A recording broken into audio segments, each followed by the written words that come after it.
یعنی 60,090 دشمن مل کر بھی اس کا ایک رونگٹا بھی نہیں اکھاڑ پائیں گے، اس کا ایک بال بھی ختم نہیں کر پائیں گے، اس کے جسم کے ایک بال کو بھی نقصان نہیں پہنچا پائیں گے۔ ہم اس نرا شخص کو، ہم اس محمد کو 60,090 دشمنوں سے اس کی حفاظت کریں گے۔ یہ منتر کس کے بارے میں اتر رہا ہے؟ محمد رسول اللہ۔ ورنہ ہندو بھائی بتائیں، آج بھی تو ہندوؤں میں بہت بڑے بڑے پنڈت موجود ہیں، وہ بتائیں کہ 60,090 دشمن کس کے ہیں، ذرا بتائیں۔ اپنے ہی دھرم کے کسی کوئی بتائے کہ 60,090 دشمن کس کے ہیں۔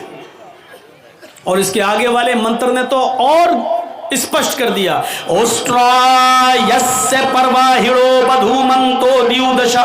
یہ اسی کے بعد دوسرا منتر ہے، وہ اونٹ کی سواری کرے گا، اس کی پیاری سواری اونٹنی ہوگی۔ یعنی وہ اس دیش کے اندر پیدا ہوگا جہاں اونٹوں کا چلن ہوگا۔ لیجئے، اونٹوں کا چلن ریگستان میں ہے، اونٹوں کا چلن عرب کے اندر تھا۔ اس کی پیاری سواری اونٹنی ہوگی جس کا مان سمان آکاش کی بلندی کو چھوئے گا۔ بدھو منتو دیو دشا، دیو مانی 2، دشا مانی 10۔ سنسکرت میں دیو دشا، دیو 2 دشا 10، 2 اور 10 کتنے ہوئے؟ 12۔ اس کی 2 اور 10 بدھو منتو پتنیاں ہوں گی۔ اس میں کتنی چیزیں بتائی گئی؟ وہ کہاں پیدا ہوگا؟ جہاں اونٹوں کا چلن ہوگا۔ اور اس کی پیاری سواری کیا ہوگی؟ فارچونر نہیں ہوگی، اسکارپیو نہیں ہوگی، انووا نہیں ہوگی، اس کی پیاری سواری کیا ہوگی؟ اونٹنی، یعنی وہ اونٹ کا سفر کرے گا، اونٹ پر بیٹھے گا۔ اللہ کے رسول صلی اللہ علیہ وسلم تو باقاعدہ اونٹوں پر بیٹھا کرتے تھے، بلکہ آپ نے زندگی کا آخری خطبہ جو حجۃ الوداع کے میدان میں دیا تھا، عرفات کے میدان میں، وہ بھی ایک اونٹنی کے اوپر بیٹھ کر دیا تھا، اور اس اونٹنی کا نام تھا قصوہ اونٹنی تھا، قصوہ۔ اس قصوہ نامی اونٹنی کے اوپر اللہ کے نبی نے بیٹھ کر حجۃ الوداع کا خطبہ دیا تھا۔ آپ نے کہا اونٹنی پر کجاوا کس دو، اونٹنی کو لایا گیا، اس اونٹنی کے اوپر آپ بیٹھ گئے اور اس پر بیٹھ کر آپ نے لوگوں کو خطبہ دیا۔ تو آپ تو اونٹنی کا سفر کیا کرتے تھے، اونٹنی پر بیٹھا کرتے تھے۔ یہ اگرچہ گھوڑے پر بھی بیٹھے ہیں، کھچر پر بھی بیٹھے ہیں، اور آپ نے گدھے کی سواری بھی کی ہے۔ کانا رسول اللہ صلی اللہ علیہ وسلم یعود المریض ویشہد الجنازہ ویرکب الحمار ویجیب دعوت العبد۔ یہ خوبیاں تھی محمد رسول اللہ کے اندر کہ آپ مریض کی عیادت کرتے تھے، مریض چاہے مسلمان ہو یا غیر مسلم، آپ سب کو دیکھنے جایا کرتے تھے۔ وَيَشْهَدُ الْجَنَازَةَ، آپ جنازے میں شرکت کرتے تھے، مرنے والا کوئی بھی ہو آپ اس کے جنازے میں بھی جایا کرتے تھے۔ وَيَرْكَبُ الْحِمَارَ، آپ گدھے پر بھی سواری کر لیا کرتے تھے، اور گدھے پر بیٹھنے میں بھی شرم محسوس نہیں کرتے تھے، آپ گدھے کی سواری بھی کر لیا کرتے تھے۔ اور وَيُجِيبُ دَعْوَةَ الْعَبْدِ، اور معمولی غلام کی دعوت بھی قبول کر لیتے تھے، اس کے گھر جا کر اس کی چٹائی پر بیٹھ کر اس کے ساتھ کھانا کھانے میں بھی آپ کو شرم محسوس نہیں ہوتی تھی۔ میرے بھائیوں، یہ خوبیاں تھی جناب محمد رسول اللہ صلی اللہ علیہ وسلم کے اندر۔ بخاری شریف کے اندر یہ آیا ہے کہ اللہ کے رسول کے اندر یہ خوبیاں موجود تھی۔ تو آپ اندازہ لگا سکتے ہیں، اونٹنی کی سواری محبوب سواری تھی نبی کی۔ اور اونٹ کہاں پائے جاتے ہیں؟ ریگستان میں، یعنی مطلب وہ کہاں پیدا ہوں گے؟ عرب کے اندر۔ اور تیسری چیز، ان کی پتنیاں کتنی ہوں گی؟ 2 اور 10۔ کتنی ہو گئی؟ 12۔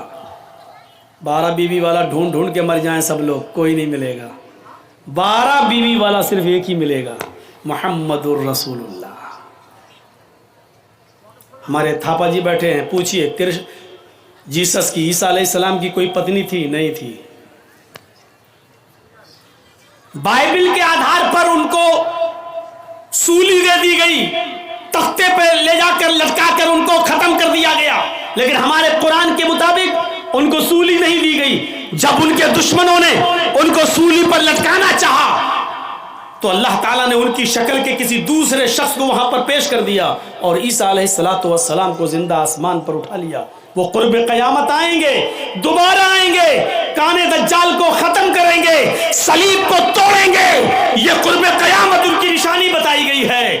اور ہمارا مذہب جس طرح محمد رسول اللہ کی عزت و احترام کرنے کا حکم دیتا ہے، اسی طرح عیسیٰ علیہ الصلوۃ والسلام جیسس کی عزت اور احترام کا بھی حکم دیتا ہے، کیونکہ وہ بھی ہمارے نبی تھے، محمد رسول اللہ بھی ہمارے نبی تھے۔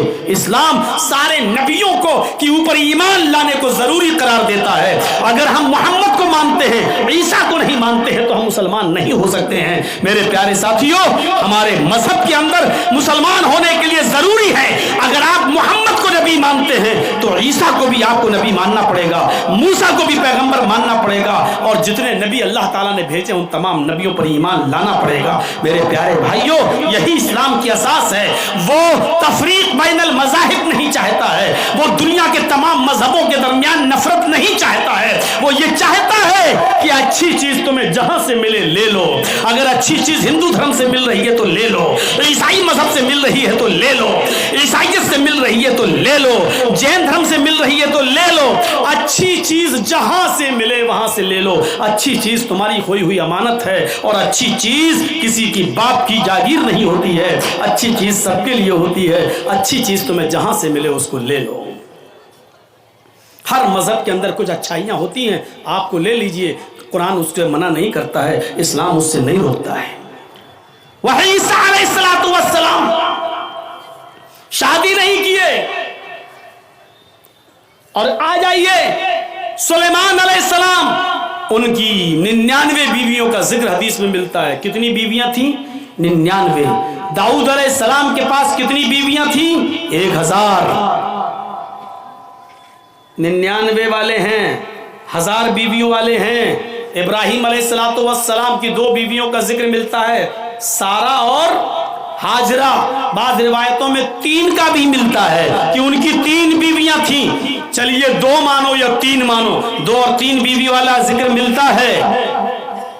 رام چندر جی کے پاس 1 پتنی تھی سیتا، لیکن رام کے پتا راجہ دشرت کے پاس 3 پتنیاں تھیں۔ رام کے پتا راجہ دشرت کے پاس 3 پتنیاں تھیں، 3۔ اور آپ منوسمرتی پڑھیں گے تو اس میں لکھا ہے کہ راجہ بہت سی پتنیاں رکھتا تھا، اور لکھا ہے کہ راجہ اپنی پتنیوں کو لے کر جب جنگل میں سیر کے لیے نکلے، پتنی نہیں لکھا، پتنیوں، جمع کا صیغہ، راجہ جب اپنی پتنیوں کو لے کر نکلے، پتنیوں یعنی ایک راجہ کئی پتنی رکھتا تھا۔ اور ہمارے نوابوں کا دور اٹھا کر دیکھ لو، لکھنؤ کے نواب اور فلاں نواب، تو ایک نواب کے پاس 300 بیویاں بھی موجود تھیں۔ آج بھی لکھنؤ میں چلے جائیے آپ، بھول بھلیا چلے جائیے آپ، وہاں پر آپ کو بتائے گا گارڈ کہ یہاں اس کی 300 بیوی رہتی تھی، فلاں نواب کی 300 بیوی۔ تو 300 والے بہت ملیں گے۔ سب سے زیادہ اگر کہیں ملتا ہے ذکر، سب سے زیادہ اگر کسی نے بازی ماری ہے تو وہ تھے کرشن کنہیا جی، جن کے بارے میں مہابھارت میں لکھا ہے 16,108، 16,000، 1 2 نہیں، کتنی تھی؟ 16,108۔ وہ بھی پتنیاں نہیں ہیں، گوپیاں لکھا ہوا ہے، چاروں طرف گوپیاں، بیچ میں کنہیا۔ بانسری بجاتے تھے، بانسری میں اتنی سریلی میٹھا پن تھا کہ سب مر جاتی تھی۔ وہ 16,108 جو بنی وہ بانسری میں ہی مری ہیں۔ بانسری بجاتے تھے اور سریلی آواز سن کر ان کے پاس بیٹھ جاتی تھی، وہ ان کی گوپیاں تھیں۔ کتنی ہیں؟ 16,108۔ لیکن مسئلہ نہ 16,000 کا ہے، مسئلہ نہ 2-3 کا ہے، مسئلہ نہ 99 کا ہے، نہ 1000 کا ہے۔ مسئلہ یہ ہے کہ 12 بیوی والا آخری نبی ہوگا، انتم رشی وہ ہوگا جس کی 12 بیویاں ہوں گی۔ تو 12 بیوی یعنی 11 تو بیویاں اور 1 لونڈی، 1 باندی مقوقس کے بادشاہ نے، ملک شام کے بادشاہ نے جو 2 لڑکیاں تحفے میں بھیجی تھیں، اللہ کے نبی صلی اللہ علیہ وسلم کو گفٹ کے طور پر دی تھی۔ ایک کا نام تھا سیرین اور ایک کا نام تھا ماریا۔ تو اللہ کے رسول نے ایک کو ایکسیپٹ کر لیا تھا، ماریا کو، اور سیرین جو تھی وہ حضرت حسان ابن ثابت کو دے دیا، ان کو آپ رکھو، اور ماریا کو آپ نے اپنے پاس رکھ لیا۔ ماریا سے ایک بچہ بھی پیدا ہوا اللہ کے نبی کا، جس کا نام تھا ابراہیم، ایک بیٹا بھی پیدا ہوا۔ تو 11 بیوی، 1 لونڈی، 12 پتنیوں والا